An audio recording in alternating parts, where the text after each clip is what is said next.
बताना चाहूंगा कि क्या कोरोना बीमारी से हार्ट अटैक या हार्ट की समस्याएं भी हो सकती हैं। तो मैं इन सब चीजों पे आपसे आज चर्चा करना चाहता हूं। और देखिए, ये जो है एक इंटरैक्टिव सेशन है और इसमें फेसबुक पर आप अपने क्वेश्चंस भी इसमें पूछ सकते हैं, उसका भी हम लोग जो है इसका जवाब देंगे आपको।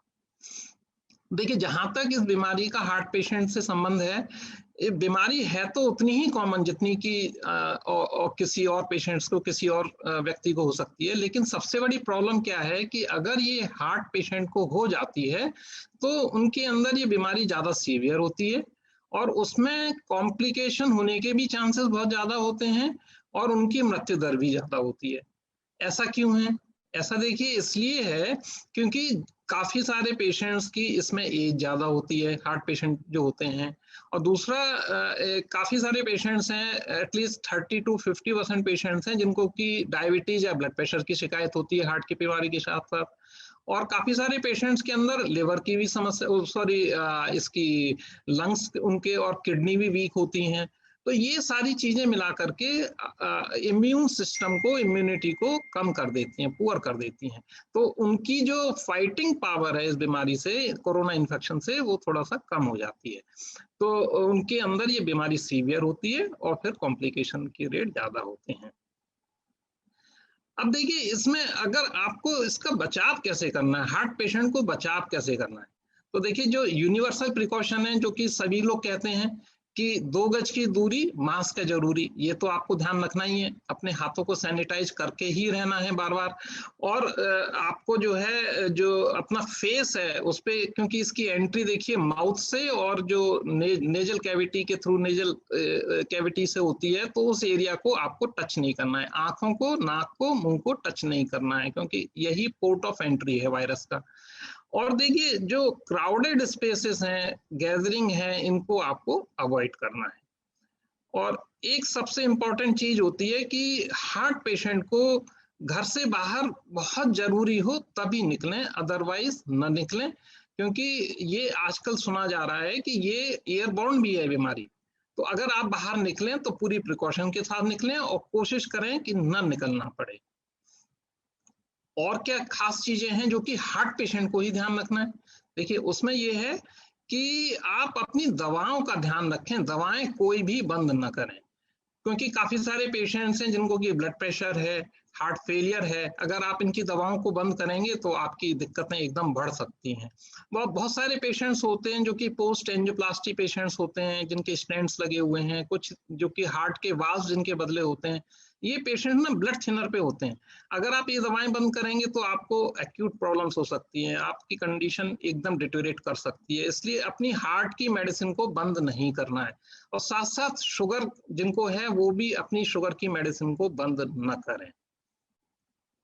दूसरी चीज है कि देखिए, आजकल जो है मार्केट में काफी सारी इम्यूनिटी बूस्टर्स अवेलेबल हैं, जैसे च्यवनप्राश है, कुछ आयुर्वेदिक जो गिलोय है और काढ़ा है, हनी है। तो इनका आप उपयोग करें, जरूर करें, लेकिन लिमिटेड क्वांटिटी में करें, जितना कि उसकी रिक्वायरमेंट है। कुछ लोग ना इसका बहुत एक्सेस यूज करते हैं। एक्सेस यूज से क्या है कि किसी को तो डायबिटीज अनकंट्रोल हो जाती है, किसी का ब्लड प्रेशर अनकंट्रोल हो जाता है, कोई इतना करता है कि उसमें देखा गया है कि लिवर पे भी उसका इफेक्ट हो जाता है। तो जो इम्यूनिटी बूस्टर्स जो अवेलेबल हैं, आप इसको लिमिटेड क्वांटिटी में ही यूज करें। और इन नेचुरल इम्यूनिटी बूस्टर जो हमारे पास अवेलेबल हैं, जैसे कि देखिए, आप अपना जो खाना है उसमें फ्रूट्स, वेजिटेबल्स, जो कि नेचुरल इम्यूनिटी बूस्टर्स हैं, आप इनको यूज करिए। आप डेली एक्सरसाइज करें और डेली अच्छी नींद लें, योगा करें। तो अगर हम इन जो नेचुरल इम्यूनिटी बूस्टर्स हैं, जो कि हमें खान पान से, नींद से और एक्सरसाइज करने से, टहलने से मिल सकते हैं, उनका हम जरूर उपयोग करें। हार्ट पेशेंट को इनका ध्यान रखना है। और देखिए, एक और चीज है हार्ट पेशेंट के लिए कि आजकल जो है बाहर निकलना कम हो जाता है, घर के अंदर ज्यादातर लोग हैं, तो खान पान भी बिगड़ जाता है। खान पान भी हम लोग कुछ ज्यादा ही करने लग जाते हैं अंदर। तो हार्ट पेशेंट को ध्यान रखना है कि कैलोरीज ज्यादा ना ले। कैलोरी ज्यादा लेगा तो वजन बिगड़ेगा, वजन बिगड़ेगा तो उसकी हार्ट की कंडीशन खराब हो सकती है। और एक और चीज है कि आप खाली हैं तो इसका मतलब ये नहीं है कि आप जो स्मोकिंग करते हैं स्मोकिंग करे जा रहे हैं, अल्कोहल ले रहे हैं, ये बहुत नुकसान करते हैं, आपकी हार्ट की कंडीशन को खराब कर सकते हैं। और एक और चीज है, क्योंकि आपका काफी वक्त खाली है, तो आप इसको सदुपयोग करिए नेटवर्किंग में। आप अपना मन जो है किसी न किसी काम में लगाए रहें। अपने जो रिलेटिव्स हैं, आपके शुभ चिंतक हैं, या आपके जो जो फ्रेंड्स हैं, आप उनसे नेटवर्किंग करते रहें, टेलीफोन पे बात करते रहें, उनसे मीटिंग्स करते रहें टेलीफोन के द्वारा, तो आप बिजी रहेंगे और आपकी एंजाइटी कम रहेगी। और एक और चीज है, देखिए जो इस समय है कि न्यूज जो होती है टीवी पर, न्यूज जो है बहुत ही डिप्रेसिंग है। मैं आपसे रिक्वेस्ट करूंगा कि ये न्यूज को बहुत ज्यादा ना देखें। आप बहुत ज्यादा न्यूज देखेंगे डिप्रेस हो जाएंगे। आप न्यूज देखना ही है तो दिन में बस एक बार देखें, उसके अलावा टीवी में बहुत अच्छे अच्छे प्रोग्राम्स आते हैं, आप उनको देखें, अपना मन लगाए रखें। और एक और चीज है जो स्पेशली हार्ट पेशेंट को ध्यान देनी है, कि आप अपने कार्डियोलॉजिस्ट से या फिजिशियन से टच में रहें। आप उसके फोन से टच में रहें, अपनी कंडीशन को उससे डिस्कस करते रहें, अपनी दवाएं उससे डिस्कस करते रहें। और इसके लिए उसके हॉस्पिटल में, क्लिनिक में जाने की आवश्यकता नहीं है, क्योंकि उसमें खतरा है आपको इन्फेक्शन लगने का। आप उससे टेली मेडिसिन के माध्यम से, टेली कार्डियोलॉजी जिसे कहते हैं, उसके माध्यम से उससे काम करें। अपने जो भी डॉक्यूमेंट्स हैं आप व्हाट्सएप से भेज सकते हैं, वो आपसे व्हाट्सएप से सारे डॉक्यूमेंट्स अपने भेज सकता है। आजकल ये सारा काम टेली मेडिसिन से संभव है, आप इसका उपयोग करें और डॉक्टर्स की क्लिनिक में बहुत ही आवश्यक हो तभी जाएं। एक और चीज है कि अब आपको हार्ट पेशेंट को किन सिम्टम्स को इग्नोर नहीं करना है। तो देखिए, अगर आपको बार बार चेस्ट पेन हो रहा है, सांस फूल रही है, या आपको लाइट हेडेडनेस हो रहा है, चक्कर आ रहे हैं, पेल्पिटेशंस हो रहा है, तो इन सिम्टम्स को इग्नोर नहीं करना है, तुरंत अपने डॉक्टर के पास जाना है। तो तुरंत अपने डॉक्टर से टेलीफोन पर बात करनी है, फिर वो जैसा बताए वैसे आपको करना है। इन सिम्टम्स को कभी भी इग्नोर नहीं करना है। और एक चीज है जो फाइनली मैं हार्ट पेशेंट के लिए बताना चाहूंगा, वैक्सीन। वैक्सीन देखिए बहुत ही इफेक्टिव है। एक तो ये आपको इन्फेक्शन होने से रोकती है, और दूसरा क्या है, इन्फेक्शन जिन पेशेंट्स की वैक्सीन लगी होती है तो उनमें इसकी सीवियरिटी बहुत कम होती है, जान जाने का खतरा बहुत कम हो जाता है। तो हार्ट पेशेंट को इस वैक्सीन को जितनी जल्दी हो उतनी जल्दी लगवा लेना चाहिए। और इसके लिए कोई भी आपको हार्ट की मेडिसिन बंद करने की कोई भी आवश्यकता नहीं है। वैक्सीन जितनी जल्दी हो उतनी जल्दी आप लगवाएं। अब देखिए, अब बात करते हैं कि हार्ट पेशेंट का कोरोना हो ही गया है, तो अब वो उसको अपने लिए कैसे केयर करनी है। तो देखिए, ये तो सभी जानते हैं कि अगर किसी को कोविड सिम्टम्स आ रहे हैं, जैसे कि गले का खराब हो जाना, बुखार का आना, छींक जुकाम फ्लू लाइक सिम्टम्स आना, अगर ऐसा है तो आप तुरंत अपने आप को एक कमरे में आइसोलेट कर लें। अपनी टेम्परेचर की और ऑक्सीजन सैचुरेशन की रेगुलर मॉनिटरिंग करते रहें। और जहां तक टेस्टिंग है तो मैं कहना चाहूंगा कि जैसे RT-PCR टेस्ट है और जो ब्लड टेस्ट हैं, ये चौथे पांचवें दिन ही कराएं, अनटिल अनलेस की बहुत ही आपको रिक्वायरमेंट जल्दी की पड़ रही है, ज्यादा कंडीशन खराब है, क्योंकि शुरू के 4-5 दिन में ये टेस्ट नेगेटिव आ सकते हैं और आपको फॉल्स सेंस ऑफ सिक्योरिटी आ सकती है। तो इन टेस्ट को आप चौथे पांचवें दिन कराएं आइडियली। और सबसे इंपॉर्टेंट है, जैसे ही आपको लगे कि आपको कोविड लाइक सिम्टम्स हैं तो अपने डॉक्टर से आप टच में जाएं, उससे पूछें, और वो आपकी दवाओं को टेलर करेगा, क्योंकि बहुत सारी दवाएं ऐसी होती हैं, जैसे ब्लड प्रेशर की दवाइयां हैं, तो ब्लड प्रेशर की दवाइयों को हो सकता है कि आपको कम करना पड़े। कई बार ब्लड प्रेशर कम हो जाता है तो इन दवाओं को बंद करने की भी आवश्यकता पड़ती है। और जो कोविड की जो दवाएं आजकल चल रही हैं, जैसे कि डॉक्सीसाइक्लिन और ये चलता है आइवरमेक्टिन, विटामिन सी और जिंक, इन सब का आप पूरा उपयोग करें। हाँ, जहां तक देखिए एजिथ्रोमाइसिन और क्लोरोक्विन, हाइड्रोक्सी क्लोरोक्विन जो दवा दी जाती हैं, इनको आप उपयोग ना करें, क्योंकि इनसे हार्ट की प्रॉब्लम्स थोड़ी सी बढ़ सकती हैं और थोड़ा खतरनाक स्थिति भी आ सकती है। तो ये 2 दवाएं जो है हार्ट पेशेंट यूज ना करें। और जो पेशेंट ब्लड थिनर पर हैं, वो अपने ब्लड थिनर्स को डॉक्टर की सलाह पे ही आगे कंटिन्यू करें या उनकी मात्रा को घटाएं। तो हार्ट पेशेंट के लिए दवाओं का ध्यान देना बहुत जरूरी है। अब क्वेश्चन आता है कि हार्ट पेशेंट को कब सोचना चाहिए कि उसे हार्ट पेशेंट को कि जब कोविड हो जाए कि उसे अब हॉस्पिटल में भर्ती हो जाना चाहिए। तो देखिए इसमें 4-5 चीजें हैं। एक तो ये है कि आपको सांस फूलने लगे, आपको सीने में दर्द होने लगे, आपका सैचुरेशन डाउन हो जाए, आपका फीवर 5 दिन के बाद भी हाई ग्रेड फीवर बना रहे, आपको जो है ब्लड प्रेशर अनकंट्रोल्ड है, या किडनी फेलियर आपकी साथ उसके साथ है, या डायबिटीज कंट्रोल में नहीं है, तो आपको इन कंडीशंस में बेहतर है कि हॉस्पिटलाइज हो जाना चाहिए। जहां तक आपकी रिपीट टेस्टिंग है, आई थिंक वो 10वें दिन के आसपास आप कराएं, और उससे हम जो है ये पता कर सकते हैं कि आपका डी डाइमर और ये सीआरपी कितना है। उससे हम जो ब्लड थिनर आजकल यूज होते हैं उसके बारे में फिर फाइनल डिसीजन ले सकते हैं। तो अगर हम इन सब चीजों का ध्यान रखेंगे तो इस बीमारी से आराम से अपना जो है रिकवरी ले सकते हैं। अब क्वेश्चन आया कि अगर कोरोना हो गया, आपने ये सारा पीरियड भी निकाल लिया, या आप हॉस्पिटल में एडमिट हुए, वहां से डिस्चार्ज हो गए हैं, अब आपको क्या करना है? तो इसमें कुछ चीजें हैं जो आपको ध्यान रखना है कि डॉक्टर के अगेन आपको उनके कंसल्टेशन पे रहना है, टेली कार्डियोलॉजी टेलीमेडिसिन के थ्रू। वही आपकी मेडिसिन डिसाइड करेंगे, और वो जो है फिजिशियन या कार्डियोलॉजिस्ट आपका डी डाइमर और सीआरपी लेवल देखेंगे, और आगे जो एंटीकोगुलेंट्स हैं, आजकल टैबलेट्स भी इसकी अवेलेबल हैं, वो इसके बारे में बता सकते हैं।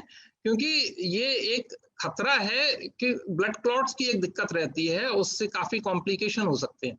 तो हमें जो है ये टेस्ट डॉक्टर की सलाह पे करा करके फिर एंटीकोगुलेंट्स को लेना चाहिए।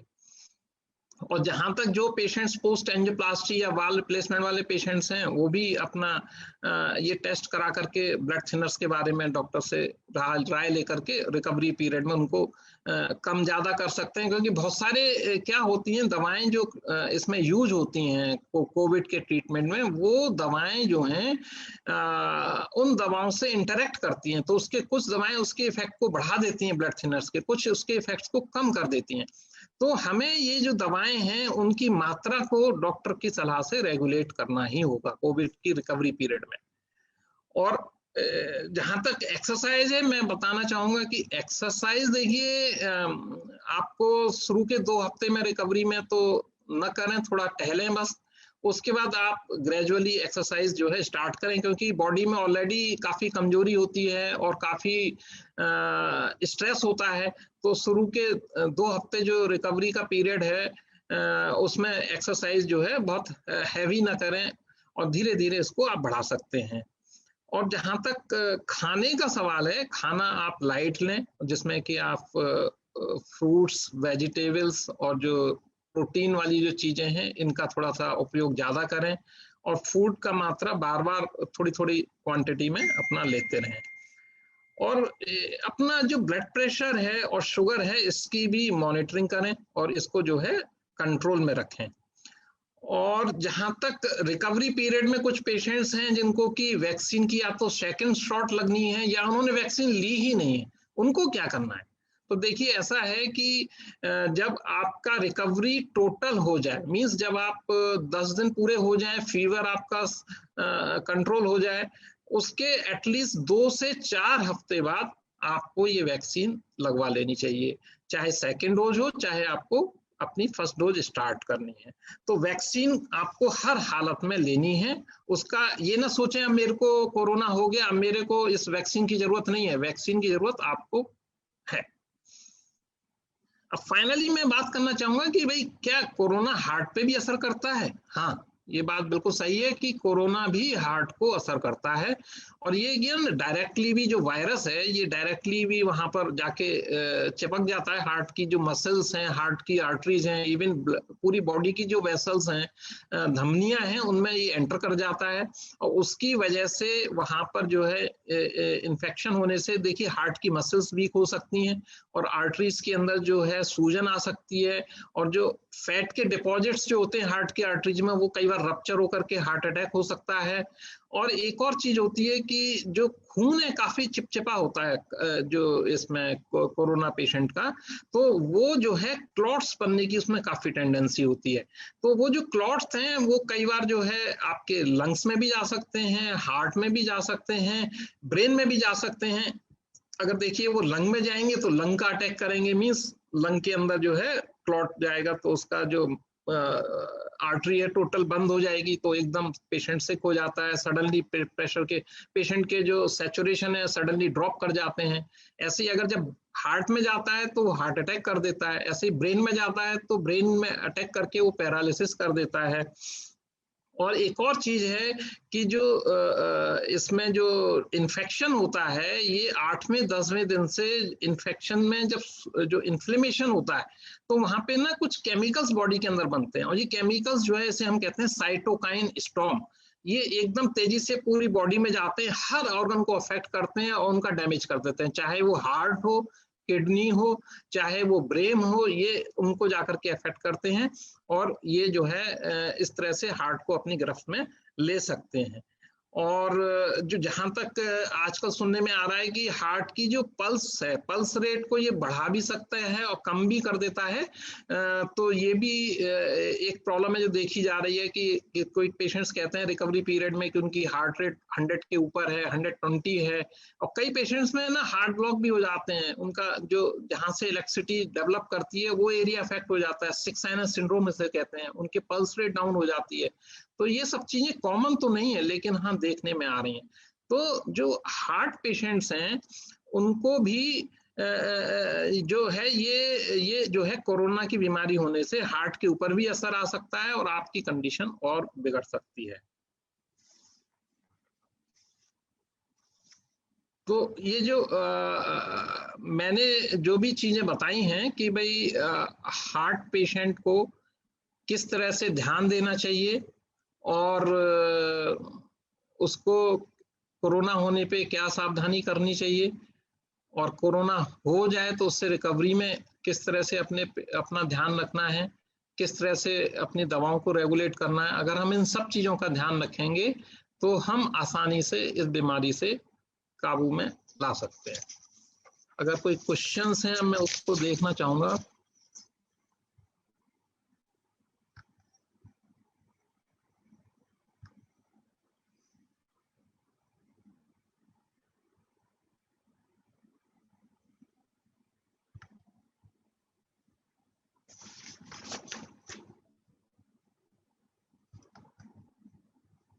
मैं रिक्वेस्ट करूंगा कि कोई भी अपना क्वेश्चन पूछ सकता है।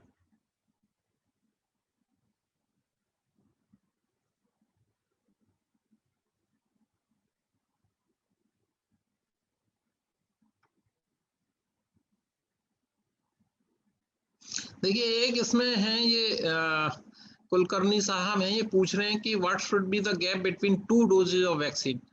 तो देखिए इस पहले तो कह रहे थे कि भाई 4 हफ्ते का गैप होना चाहिए। अभी तो गवर्नमेंट ने तो खैर गैप बढ़ा दिया है, वो तो 4 महीने की बात कर रहे हैं, पर आई थिंक जो आइडियल पीरियड है वो हमारा 4 से 6 हफ्ते है कोविशील्ड के लिए, और कोवैक्सीन के लिए अभी भी 4 हफ्ते ही है। और जहां तक कोरोना इन्फेक्शन जब हो जाए तो हमें जरूर 1 महीने का वेट करना चाहिए।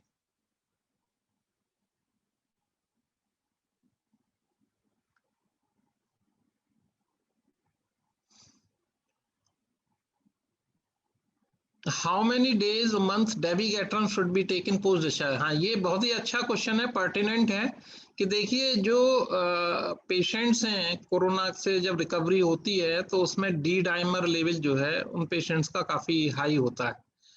तो अगर डी डाइमर लेवल हाई है तो हमें जो टैबलेट्स हैं आजकल डेबिगेट्रॉन जो अवेलेबल है इसको हमें यूज करना चाहिए, और एटलीस्ट 1 महीने जरूर यूज करना चाहिए अगर डी डाइमर लेवल हाई है। फिर 1 महीने बाद हमें फिर से डी डाइमर लेवल कराना चाहिए, अगर वो नॉर्मल आ गया है तो हम इसे बंद कर सकते हैं, अदरवाइज डी डाइमर लेवल से ही हम इसे रेगुलेट करते हैं। ये एक ऐसी दवा है जो कि क्लॉट फॉर्मेशन रोकती है, और जो कोविड का जो मेन कॉम्प्लिकेशन है हार्ट का कि क्लॉट फॉर्मेशन, इससे इसे रोका जा सकता है।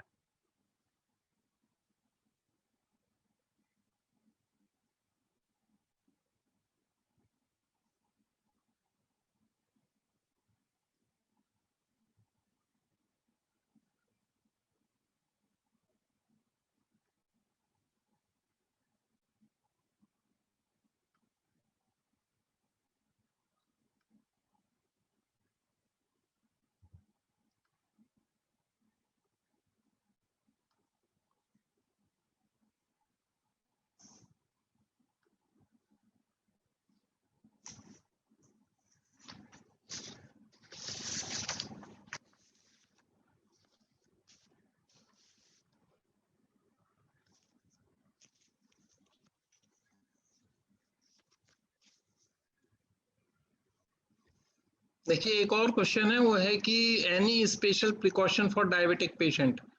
डायबिटीज पेशेंट को देखो ध्यान देना है, दवाएं नहीं बंद करनी है, शुगर की मॉनिटरिंग करनी है और शुगर को कंट्रोल में रखना है। और जो अपनी जो डाइट है उसको ध्यान में रखना है कि उसके अंदर फ्री शुगर ना हो। अगर आपकी डायबिटीज कंट्रोल में नहीं होगी तो आपको कोरोना का इन्फेक्शन होने के चांस ज्यादा हैं, और होगा तो उसमें जो है प्रॉब्लम भी होने के चांस ज्यादा है।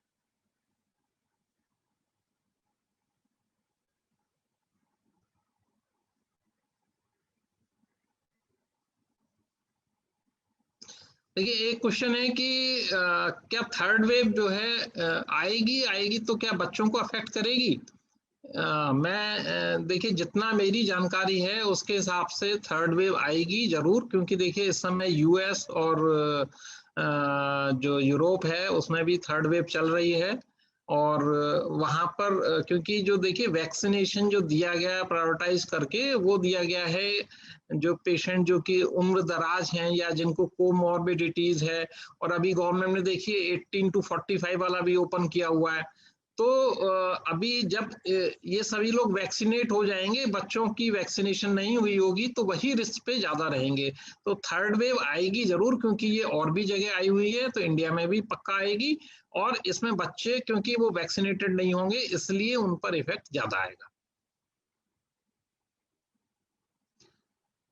देखिए एक और है जो कि अभी बड़ा ही पर्टिनेंट क्वेश्चन है कि जो म्यूकर माइकोसिस है ये क्या है, और इसको ये कोविड में क्यों ज्यादा हो रहा है, और इससे कैसे बच सकते हैं, और इसका क्या ट्रीटमेंट है? देखिए जो म्यूकर माइकोसिस है ये एक फंगल इन्फेक्शन है, और ये फंगस जो है नॉर्मल उसमें रहता है, एनवायरनमेंट में भी रहता है। तो जब इम्यूनिटी कंप्रोमाइज हो जाती है, चाहे देखिए वो कोविड पेशेंट की हो, चाहे वो पेशेंट जो है स्टेरॉइड ले रहे हैं उससे हो, या जो पेशेंट्स हैं जैसे कि किडनी पेशेंट हैं, या जो पेशेंट्स हैं कैंसर के पेशेंट्स हैं जिनकी की इम्यूनिटी पुअर होती है, उनके अंदर ये जो है जो कि नॉर्मल एनवायरनमेंट में रहता है, ये अपनी नेजल कैविटी से वहां एंटर कर जाता है। और उसके बाद ये जो नेजल पैसेज है, साइनसेस हैं, वहां पर जाकर के ये अपनी ग्रोथ करता है, और उसमें जो है इसकी जो ग्रोथ होती है बहुत ही वहां पे फंगस के बॉल्स बन जाते हैं और पूरा एरिया को ये डैमेज कर देता है। अच्छा, ये कोविड पेशेंट में हो क्यों रहा है कि स्पेशली जो डायबिटिक पेशेंट हैं जिनको कि स्टेरॉइड दिया जाता है, तो डायबिटीज में वैसे ही इम्यूनिटी कम होती है, अब स्टेरॉइड दे दिया तो उससे शुगर और अनकंट्रोल हो गई, तो वहां पे इसको एक परफेक्ट एनवायरनमेंट मिलता है इसके ग्रोथ होने का। और वहां पर जो म्यूकर है ये जो है म्यूकर माइकोसिस जो है डेवलप करके पूरे नेजल साइनसिस से होता हुआ ऊपर आईज तक पहुंच जाता है, और पूरे एरिया को ये वहां पर उसको कहना चाहिए गलन कर देता है, पूरा डैमेज कर देता है। और इसका जो इलाज है बहुत ही डिफिकल्ट है। और एक चीज और देखने में आ रही है कि जो पेशेंट्स जो कि हाइजीन नहीं रखते हैं, ऑक्सीजन में अगर जो देने की जो एपरेटस होता है अगर उसकी अच्छे से क्लीनिंग नहीं होगी तो उससे भी ये जा सकता है। तो हमें ध्यान देना पड़ेगा इससे बचने के लिए कि स्टेरॉइड का इस्तेमाल अनावश्यक न करें, जिनका ऑक्सीजन लेवल कम हो गया तभी करें। दूसरा, अगर आपको डायबिटीज है शुगर को कंट्रोल करके रखें। और तीसरा, जो आपका जो ऑक्सीजन डिलीवरी एपरेटस है उसकी क्लीनिंग अच्छे से कर लें, उसकी क्लीनिंग स्टरलाइजेशन होना चाहिए, ताकि जो भी गैस आपको मिल रही है उसमें ये कहीं म्यूकर के स्पोर्स न चले जाएं। तो अगर आप इन सब चीजों का ध्यान रखेंगे और अननेसेसरी स्टेरॉइड्स नहीं लेंगे तो इस घातक बीमारी से बच पाएंगे। देखिए एक क्वेश्चन और आ रहा है कि is vaccination safe in pregnant women? तो हाँ, यस, प्रेगनेंसी में अभी कई जगह तो अप्रूव हो भी गया है और आजकल लगना शुरू हो गया है, इंडिया में भी हो जाएगा। Will it be safe for the baby? Baby के लिए तो अभी नहीं पता है, लेकिन हाँ जो फाइजर वैक्सीन है इसके वहां पर कुछ डेटा अवेलेबल है यूएस में, और वहां पर उन्होंने बच्चों के लिए भी इसको 12 से 18 साल के जो बच्चे हैं उनको भी अप्रूव कर दिया कि वो लोग ले सकते हैं। जो बेबीज हैं, छोटे बेबीज हैं, उसके बारे में अभी बहुत जानकारी नहीं है। और एक है कि will the baby develop antibodies as well? अब इसके बारे में तो अभी कहना मुश्किल है। अभी जो हमारे पास डेटा है देखिए वो है अब 12 साल की उम्र और उससे ऊपर के लिए आ चुका है कि इन सबको लगनी चाहिए।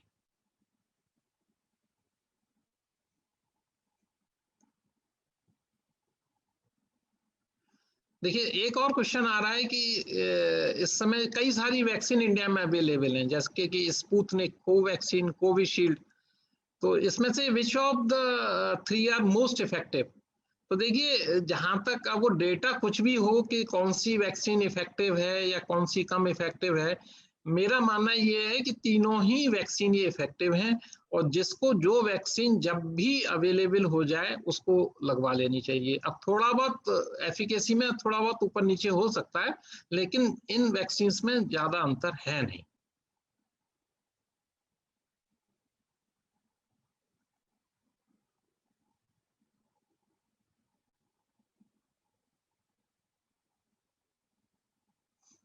अच्छा, एक क्वेश्चन इसमें आ रहा है कि ऑक्सीजन सैचुरेशन को मॉनिटर करते में ध्यान क्या रखना चाहिए?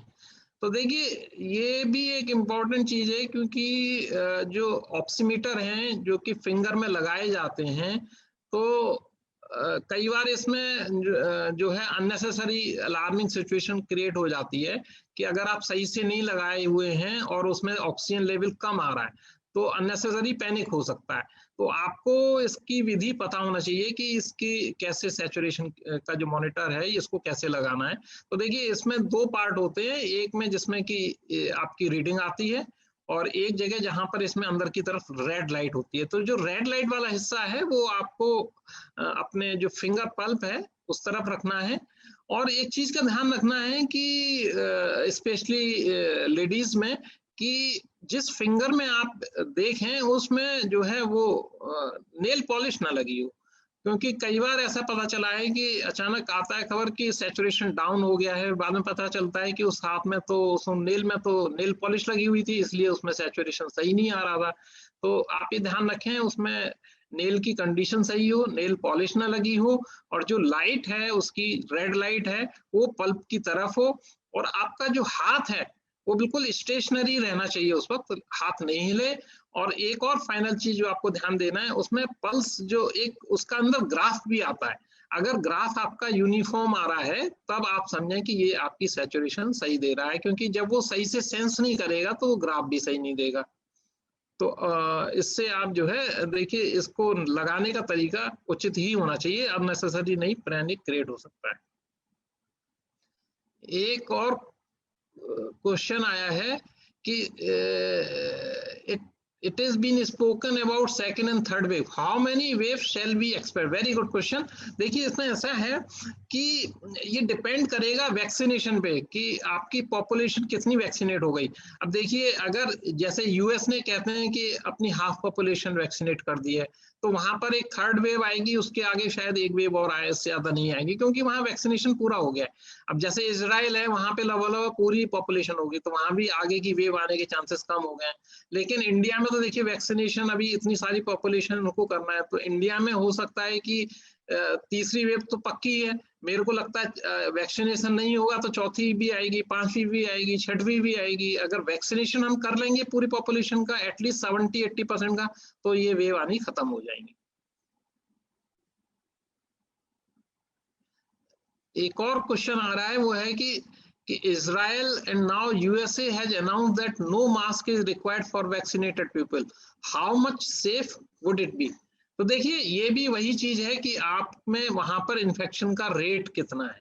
अगर इन्फेक्शन बहुत ही लिमिटेड है, नहीं हो रहा है, तो आपको प्रिकॉशंस न लेंगे तो भी काम चलेगा, लेकिन ये इंडिया के लिए अभी पर्टिनेंट नहीं है। वहां की पॉपुलेशन में क्योंकि इन्फेक्शन काफी कम हो गया है, तो जो लोग आपस में मिल रहे हैं वो सब वैक्सीनेटेड हैं, इन्फेक्शन का ट्रांसमिशन काफी कम हो गया है, तो उन लोगों के लिए ये हो सकता है कि सेफ हो। लेकिन इंडिया में हमें अभी इसके लिए सोचना भी नहीं है, हमें बगैर मास्क के घर से बाहर निकलना ही नहीं है।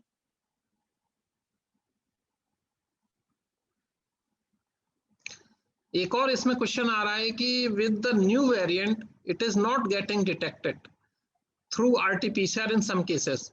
What should we do in this case? हाँ देखिए ये एक बहुत ही कठिन परिस्थिति है कि किसी भी व्यक्ति को सिम्टम्स पूरे कोरोना के हैं लेकिन आरटीपीसीआर टेस्ट नेगेटिव है, तो कई बार वो कहते हैं कि मेरे को तो सादा इन्फेक्शन है, मेरे को कोई ऐसी प्रॉब्लम नहीं है। तो ये इससे क्या हो रहा है कि फॉल्स सेंस ऑफ सिक्योरिटी होता है और उसको कोविड हो सकता है, क्योंकि जो म्यूटेशन है इसके आने से जो आरटीपीसीआर टेस्ट हमारा पहले से बना हुआ है, अब वायरस ने अपना जो स्ट्रक्चर है वो चेंज कर लिया है, तो अब इससे आरटीपीसीआर टेस्ट में डिटेक्ट होने से बच जाता है। बहुत सारे पेशेंट्स में म्यूटेंट है जो कि इस आरटीपीसीआर टेस्ट से नहीं डिटेक्ट होता है। तो अगर आपको कोविड के सिम्टम्स लग रहे हैं, आपका टेस्ट नेगेटिव है आरटीपीसीआर टेस्ट, तो आप एटलीस्ट 5-6 दिन बाद अपने एक तो ये सीटी करा लें, HRCT जिसे कहते हैं, उसमें ये पकड़ में आ सकता है। और दूसरा जो ब्लड टेस्ट है जिसमें कि CRP हो गया, डी डाइमर हो गया, फेरेटिन लेवल हो गया, जो मार्कर्स हैं इन्फ्लेमेटरी मार्कर्स जिन्हें कहते हैं, अगर किसी भी व्यक्ति को कोविड लाइक सिम्टम्स हैं, इन्फ्लेमेटरी मार्कर पॉजिटिव है या आपका CT स्कैन चेस्ट का पॉजिटिव है, तो माना जाएगा कि ये भी उतने ही इंपॉर्टेंट आपको क्लू दे रहा है कि आपको जो बीमारी है वो कोविड ही है, सादा इन्फेक्शन नहीं है।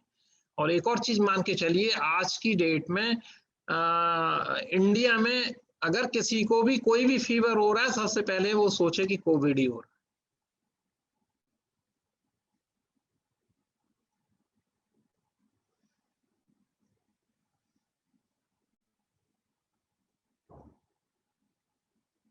देखिए एक क्वेश्चन और आ रहा है कि अगर किसी को हार्ट पेशेंट, अगर कोई वर्किंग पेशेंट है और उसकी कोविड हो गया है उसे, तो उसे कब से अपना काम ज्वाइन कर लेना चाहिए?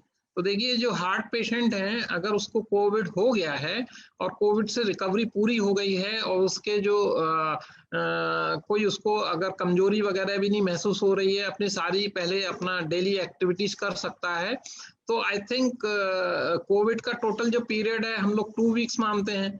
आप मैक्सिमम 1 हफ्ते और अपना रेस्ट कर लीजिए, और अगर कोई दिक्कत नहीं है, कार्डियक सिम्टम्स नहीं है, तो आपको ऑफिस ज्वाइन कर लेना चाहिए।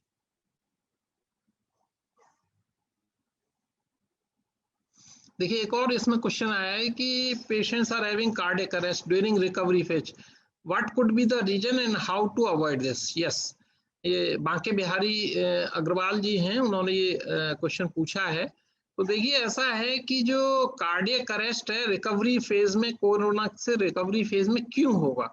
तो देखिए पहला कारण है कि उसको हार्ट अटैक हो जाए, क्योंकि हमारा जो कोविड पेशेंट्स का जो ब्लड है वो थिक होता है और हार्ट अटैक की संभावनाएं बनी रहती हैं। तो एक तो हार्ट अटैक से हो सकता है, दूसरा क्या है कि जो कोरोना है ये हार्ट का जो इलेक्ट्रिसिटी सिस्टम है, जैसे हम कंडक्शन सिस्टम कहते हैं, उसको भी इन्फेक्ट करता है, उसको भी अफेक्ट करता है।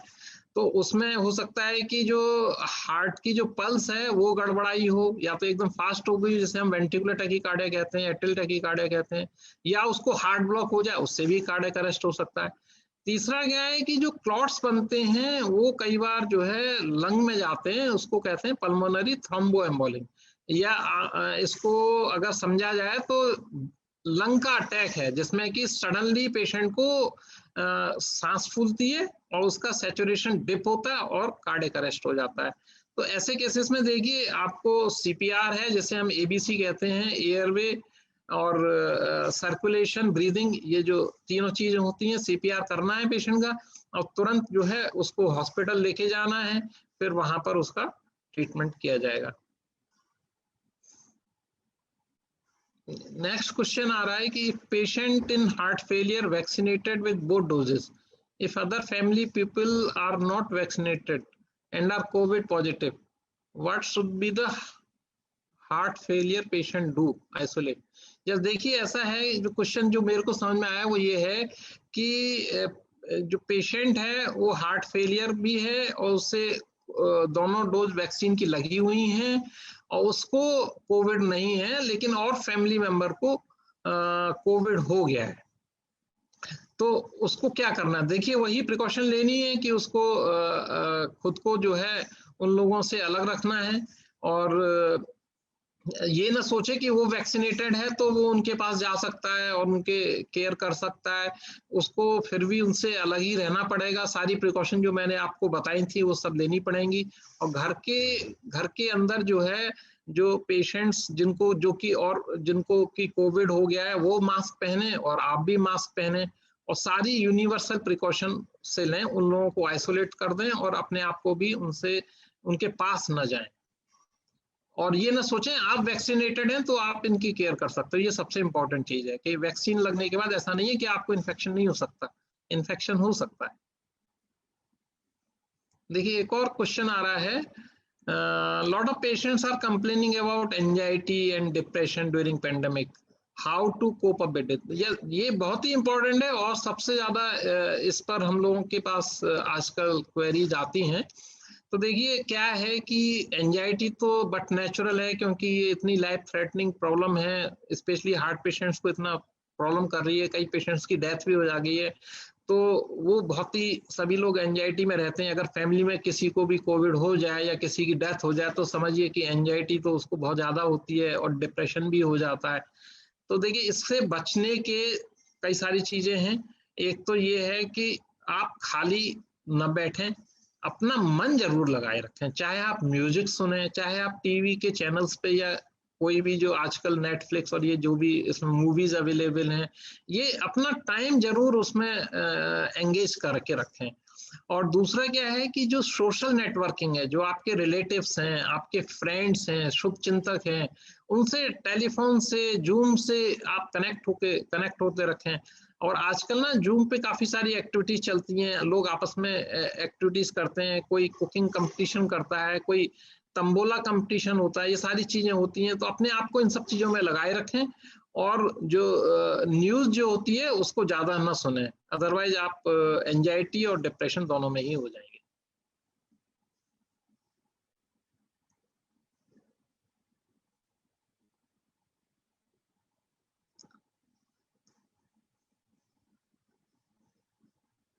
देखिए मैं सभी जिन लोगों ने जो व्यूअर्स हैं मैं उनको थैंक यू बोलना चाहूँगा कि उन्होंने काफ़ी सारे ये क्वेश्चंस पूछे जो कि काफ़ी इंटरेस्टिंग क्वेश्चंस थे और लोगों को बहुत ही इससे जानकारी मिली होगी, मैं आशा करता हूँ। और वो इन सब चीज़ों का अगर ध्यान रखेंगे तो इस बीमारी से, कोरोना के इन्फेक्शन से बच पाएंगे। और अगर कोरोना हो भी जाएगा तो उससे आसानी से ट्रीटमेंट करके बाहर आ पाएंगे और रिकवर होके अपनी जो नॉर्मल दिनचर्या है, जो नॉर्मल ऑफिस एक्टिविटीज हैं उसे कर पाएंगे। और मैं साथ में ऑर्गेनाइजर्स को भी थैंक यू करना चाहूँगा कि उन्होंने इतना अच्छा एक्टिविटी की। Thank you everybody.